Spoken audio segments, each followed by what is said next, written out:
salaamaaleykum mbokki jullit yi ñu dellu di nuyuwaat ñëpp di baalu xaq ñëpp te di leen baal di ñaan sunu borom mu defal nu njéggal ak yërmande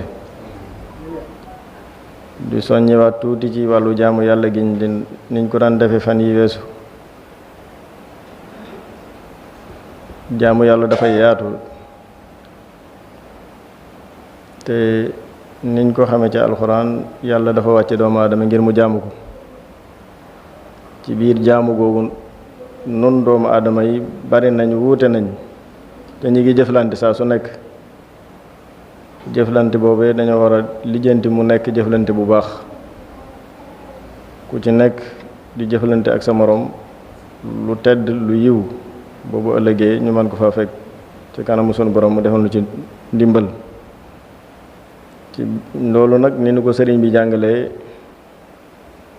ci jàngale mu gàtt yomb na lool moo di daf ne doomu aadama ñetti taxawaay rek la mën a am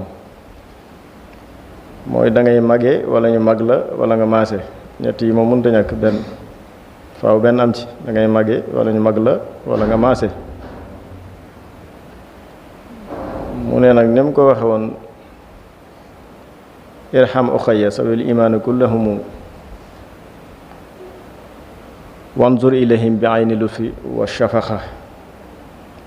wa xir kabirahumu warham saxirahumu wa raay fi kulli xalqin xaqa man xalaqa. mu ne doomu aadama na nga yërëm képp koo gis rek te nga xool ci bëtu ne kii mbindeef la moo xam ne sa borom moo ko sàkk nga war a jëflanteek moom lu baax. moo tax niñ ko waxee woon sànq ne bu fekkee ne da ngaa mag nit ki na nga ko yërëm maanaam sa rakk la yaa ko féete mag na nga ko yërëm bu fekkee nit tamit daf laa mag te ngeen war a jëflante moom it na nga ko weg mooy respecté ko. bu fekkee sa morom la nag moo xam ne yéen a maase nga def ko ni sa bopp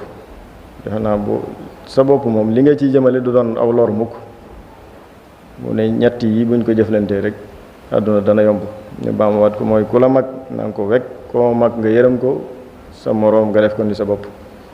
yàlla na nu yàlla defal dégg ak topp te dimbali nu sax yaran mu baatin barki Seexul Xadiim.